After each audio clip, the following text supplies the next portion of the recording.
Hello. Welcome to the KnolShare with Dr. Dave podcast. This is your facilitator, Dr. Dave Cornelius. KnolShare with Dr. Dave is streamed on grokshare.com and broadcasted on iTunes, Spotify, and Google Play. I want to encourage everyone to find their awesomeness. It is a choice. Let's begin your learning experience to achieve your awesomeness.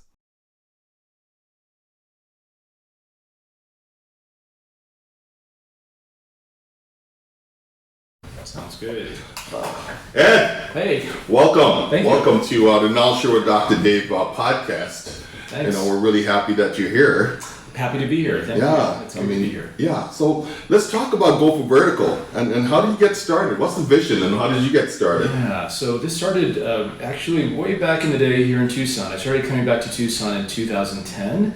Grew up here, that was back in the 80s, lived in San Francisco, moved to Austin also, and then started coming back in 2010 and was plugged into Startup Tucson, which was a different organization then. There was less stuff going on, but there was still a need for people to learn about software, and that's what I've done for my whole career. I've basically been an enterprise software consultant, and I've done a lot of work for startups in the past.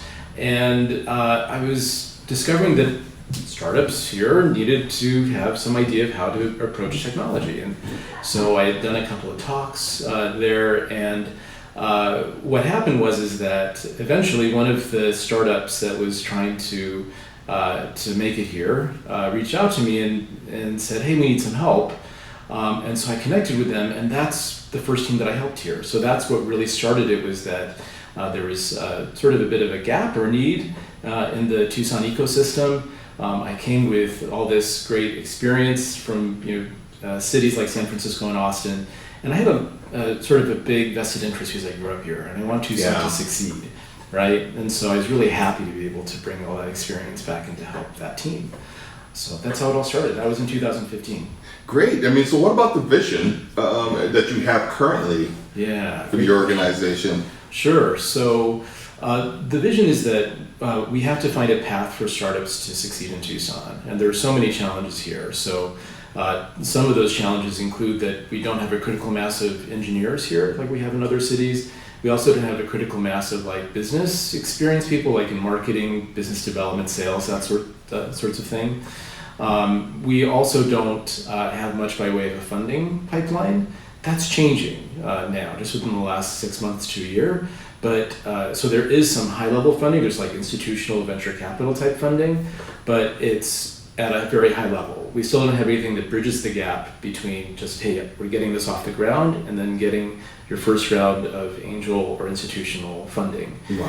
And so that's a big challenge, because that's where these startups are. They're not going to start at that level where they can get institutional funding. So we need to help them at that beginning phase. So what I do, or what the vision of Go for Vertical is, let's bridge that gap. Let's make it possible for these teams that have great ideas. They've got founders with great domain expertise and deep knowledge of their industry. They've got a great business idea that's been vetted, maybe a social impact reason to do something also, and they've got this fire in their belly. They're so driven and motivated to do this. If I can find people like that, then I can help them down this path. So that's what I do here. That's wonderful.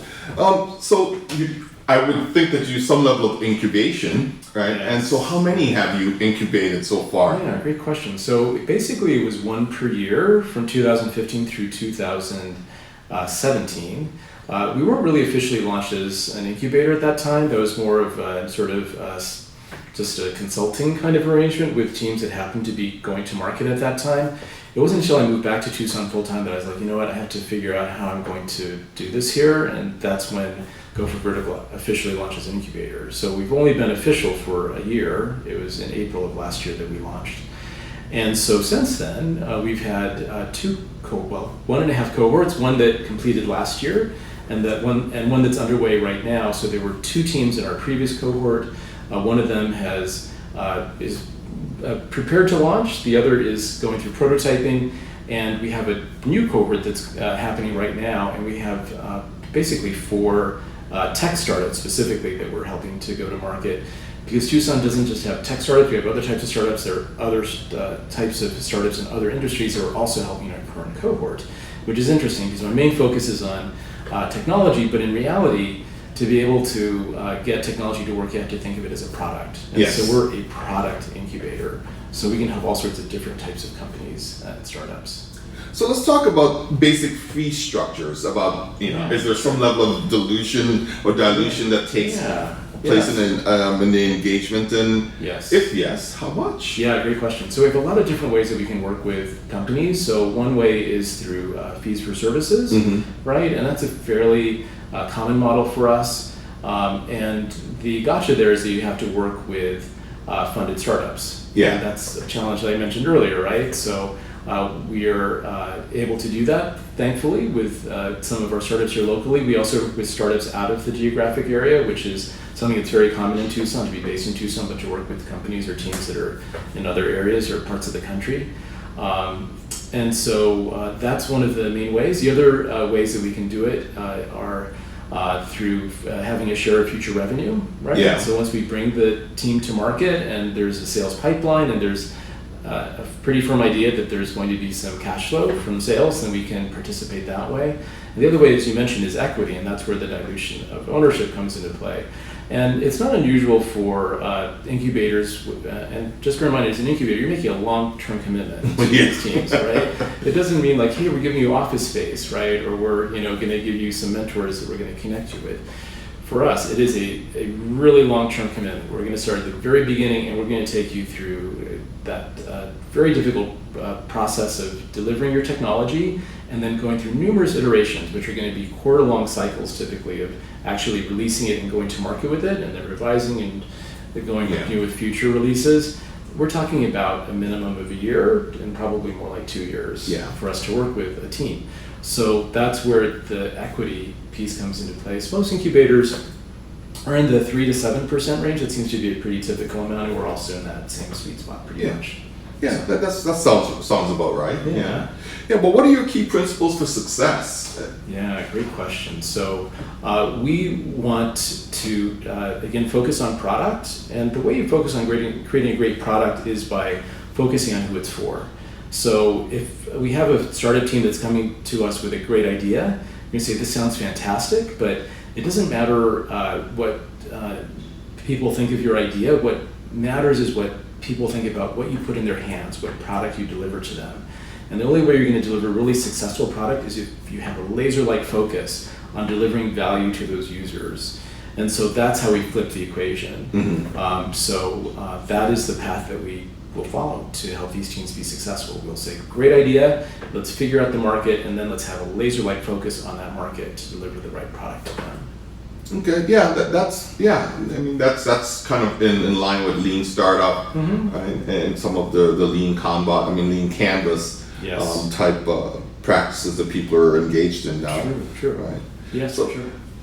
How do you get members of your incubation group, right? How do you get the mentors or even an angel investor? How do you guide them to that path? Yeah, great question. So what we focus on is once we have an idea like a matrix or a roadmap of what the users need, then we put together a plan for a strategic prototype.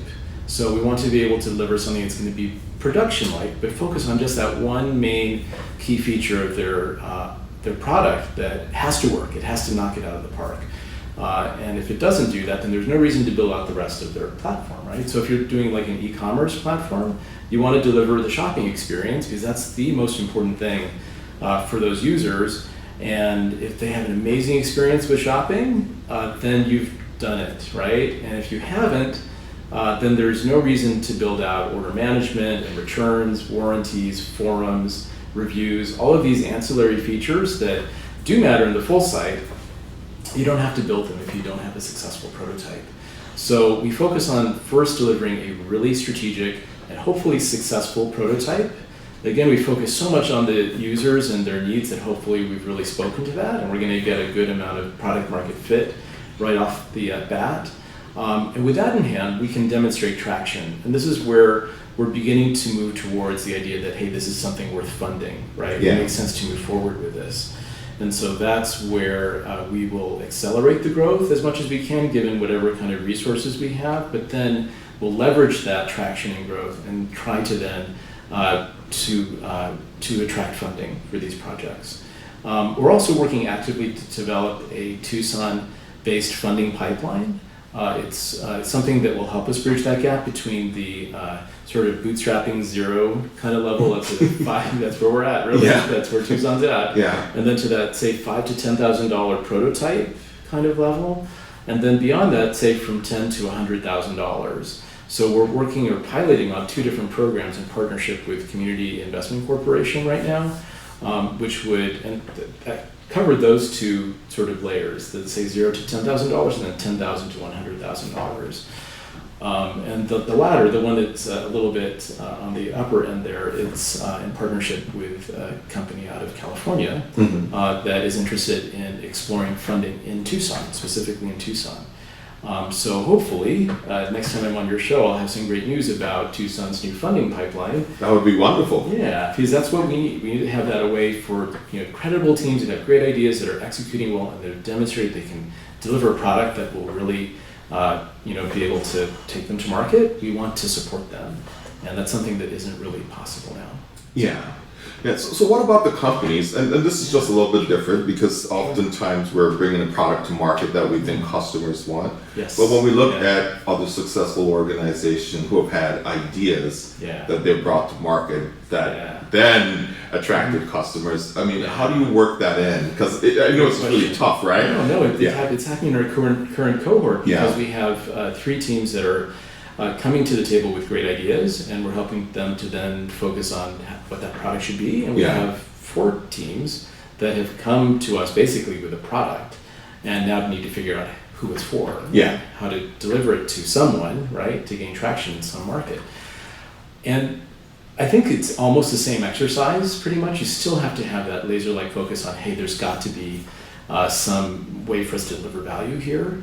And so in the case of already having the product, I think it becomes maybe more of a sort of typical iterative product market fit kind of thing. Hey, let's just try different stuff and see what works. But I think you can also be very strategic about it and think about where do we have the greatest possibility of a tipping point for us to get that traction that we need. Where is there already basically a market that's almost there, right? That's almost exactly at the point where they would be ready to pull the trigger and to buy or use our product. So if you can identify where there's that sort of tipping point, or it's very close, as opposed to there being a ton of friction. If you try to grow a market organically from scratch, it's almost impossible. You can't go out and start trying to build from zero and hope to get 1,000 or 10,000 users on your platform. So once you've got a sense of, hey, there's this market's just ready for this product and we can try to deliver it to them, you want to know about the size and scale of that market, right? Does it make sense from a business standpoint for us to go after it? If there are only 500 people, right, who are going to be in that sort of market for this product, and it's only perhaps a $100 product, well, those numbers don't work, right? So this is the huge reason why I think it's essential to take your idea and to focus them on the market, right? So that those numbers make sense, right? So you know that, hey, there really is somebody that's going to want this, and we're going to have a sufficiently large market to be able to make this work as a startup or an ongoing concern. Yeah. So what has been like the greatest obstacle to success? Yeah, so I think Tucson is our biggest obstacle to success. But in a way, but here's the thing. There's so many things that are great about Tucson right now. So when I moved away, right, and that was in 1990, and then when I came back in 2010, it didn't seem like the city had changed a lot, right? It sort of had been in neutral or first gear for a long time, but improving. I mean, downtown was starting to take off and things were starting to happen here a little bit. And so what you need, though, is you need to have, again, is that kind of critical mass where things are simply happening, right? Where you can take some action, and it isn't like sort of like the sound of one hand clapping. I like to say, you know what I mean? You have to have two hands that are clapping together.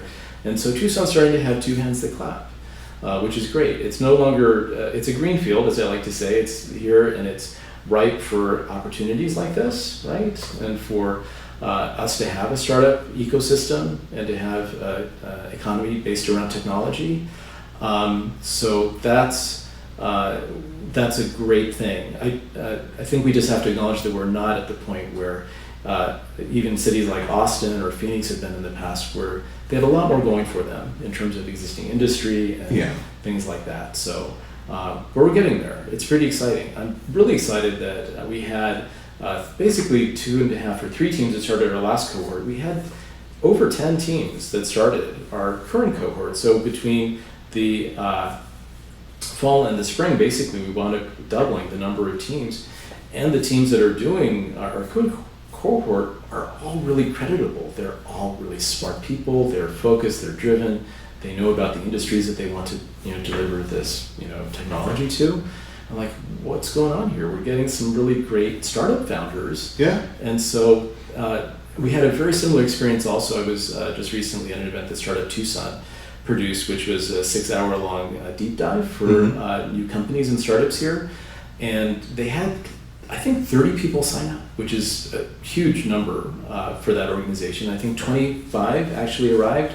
And of them, virtually all of them were people that were new to Startup Tucson, or new now to the new Tucson economy. Yeah. Right? And I was so impressed with the people that were there. Good. So we've got this momentum now. So yeah. So the problem was where Tucson has been in the past. We're headed, in a new great direction right now. We just need to keep on going there. Keep on keeping on. Keep right? on trucking. Yeah. There you go. Right. So talk to me about your greatest success to date. Yeah, sure. So the very first team I helped has turned out to be our greatest success, and it's why I knew we were onto something and we could accomplish this here in Tucson.